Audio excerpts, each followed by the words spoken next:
Hi there, welcome to the YouTube channel.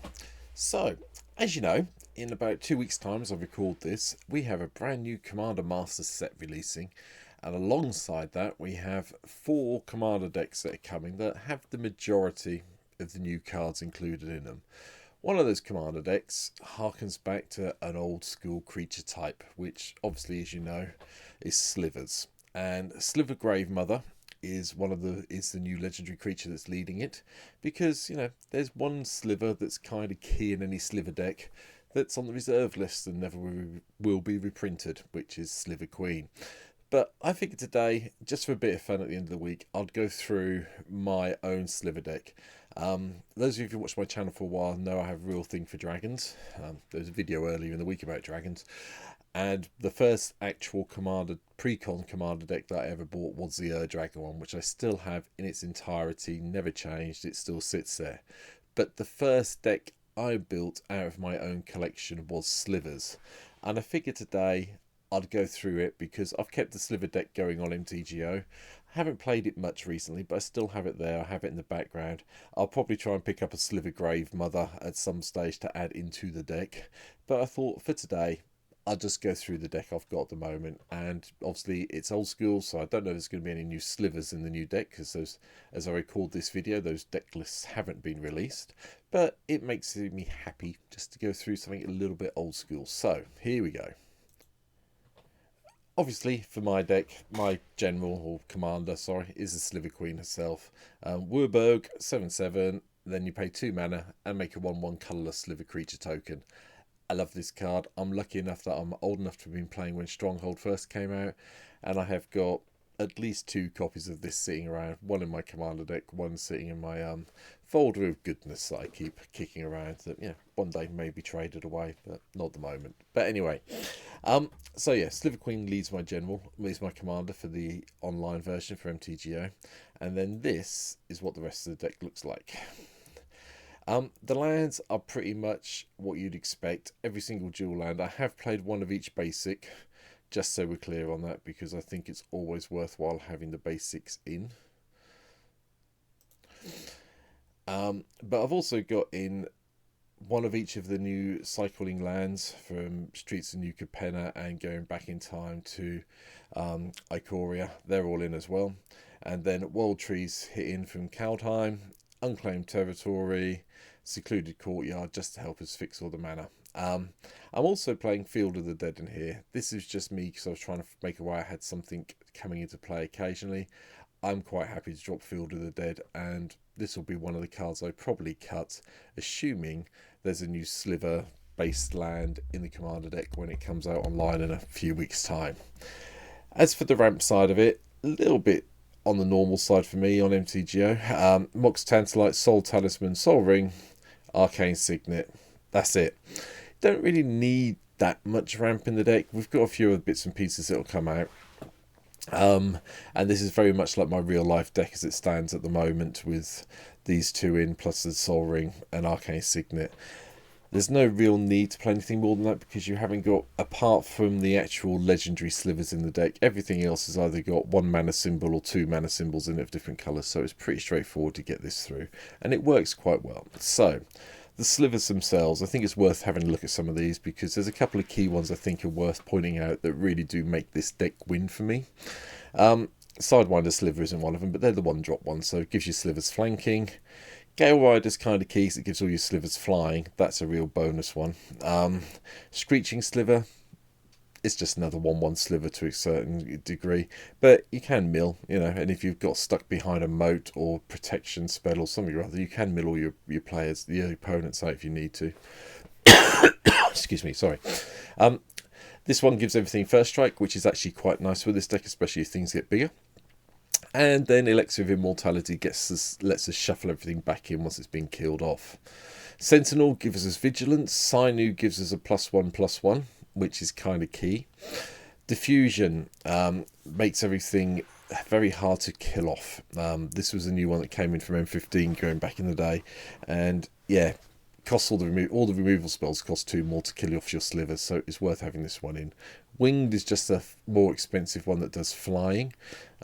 Yeah, Gale Rider was rare back in M14. Winged Sliver was one of the original ones from the original Sliver set in Tempest, which costs 2 at the stage, so, you know. Anyway, Leeching Sliver. Whenever a Sliver you control attacks, defending player loses 1 life. Notice the wording on here, it's defending player. I'm expecting this to be one of the Slivers that may get changed and a new version of it appearing in the new set, where it goes, whenever a Sliver you control attacks, opponents lose 1 life. I'm expecting that to happen, but at the moment we've still got Leeching. Heart Sliver gives everything haste. Hunter Sliver gives everything provoke. Whenever a Sliver attacks, its controller may have target creature defending player controls untap and block it if able. So it gives you a way of dealing with all the annoying little 1/1s that may be annoying, upsetting you or disrupting your plan, especially if you've got First Strike and some of the pump spells on the go. Where is it sign you? There you go. Two-Head Sliver gives everything menace, which is quite nice. It makes everything harder to block. Gem Hide and Mana Weft basically turn all your Slivers into little Mana Dorks, which is cool because it helps you get your ramp on. Muscle Sliver pumps everything up again, along with Predatory Sliver. So, you know, between that and between these two and Sino Sliver, you could get everything up. So it's like +3/+3 quite easily. Spinneret gives everything reach. Venom gives everything death touch, which makes your guys very hard to block. And one of the key Slivers in the deck is Crystalline Sliver. Gives everything shroud. This deck does not have anything that targets your Slivers. You don't have any equipment. You don't have any instants or sorceries to do pump spells, etc. But this also, you know, part of the reason is this card, I'll be honest with you. You need this card though, because as soon as you start playing Slivers, people will start targeting with targeted remove, and if you can get Crystalline out early, they have a headache dealing with it, so it's worthwhile. Anyway, Acidic is another way just of sacking off your Slivers at some stage to shock people. Dark Hard, you can sack off to gain life for your Slivers. Spine Sliver means they get bigger when they get blocked. Cloud Shredder Silver gives everything flying and haste, so it's a combination of Gale Rider and Heart. So, but it costs red and white. Sorry. Armored Sliver just pumps up your creatures if you need to, if you've got spare mana lying around. Lancer Sliver gives everything First Strike again, but in white, so a bit different. Basil Sliver, you can sack your Slivers to make black mana. Siphon Sliver gives all your Slivers light and flink. Belligerent Sliver gives them menace again in a different form. Blur Sliver gives them haste in a different form. Spiteful Sliver, whenever this deals combat damage, it deals that much damage to target player or planeswalker. So, you know, basically makes your Slivers kind of semi-unblockable.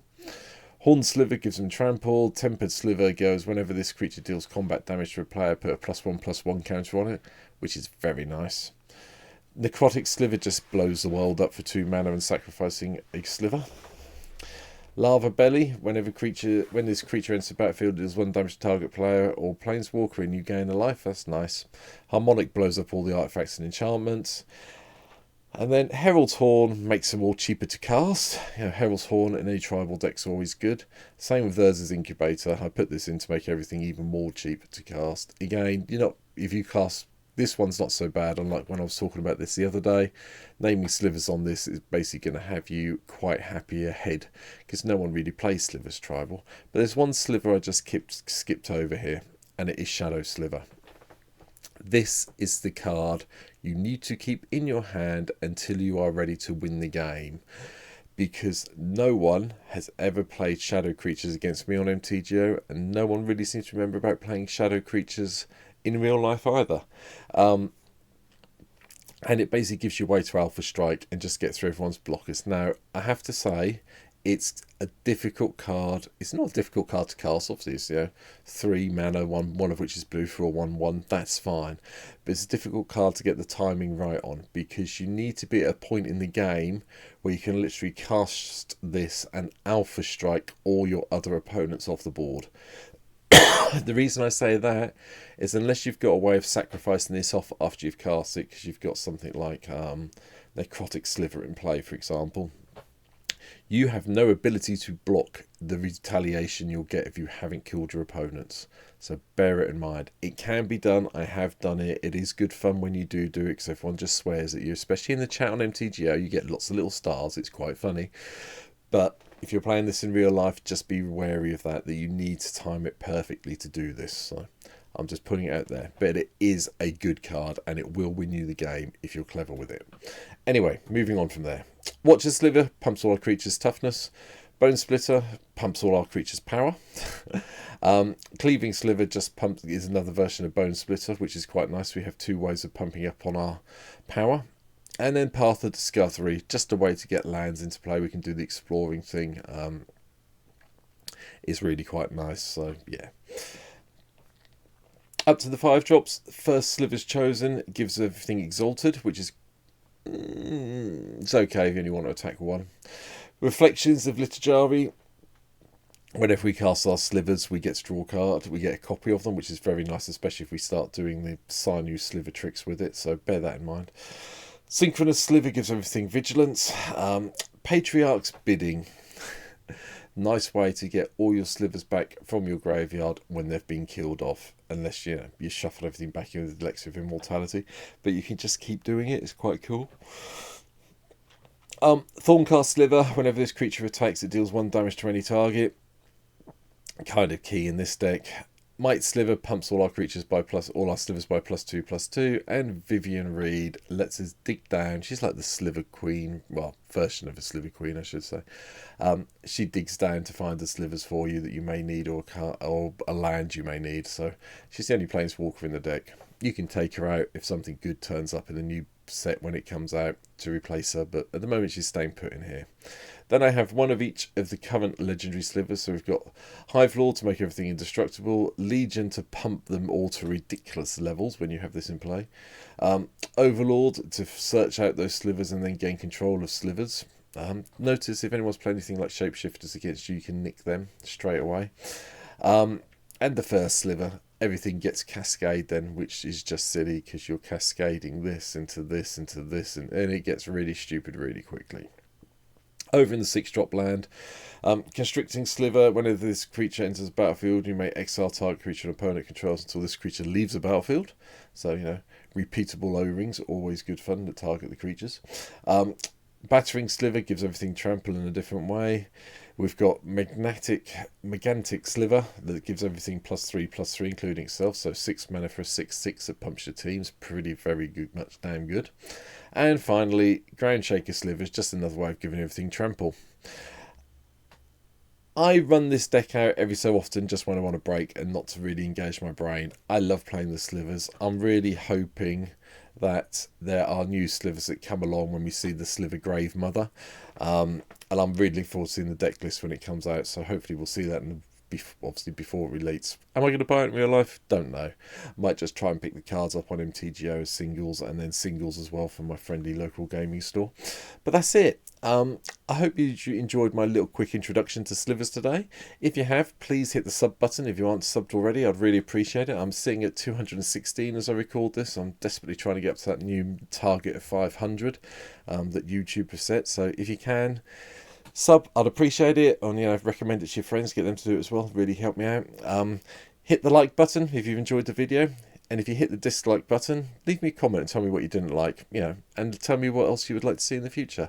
I'm sort of coming to the end of my run of Lord of the Rings cards. We've got a bit of a gap, I know, until Commander Masters releases. Unfortunately, I'm on holiday when it releases, but hey, I'll be sorting out the videos when I get back. But for now, that's it. I really do hope you hit the sub button. Thanks for watching the video, and I'll see you in the next video very soon. Take care. Bye.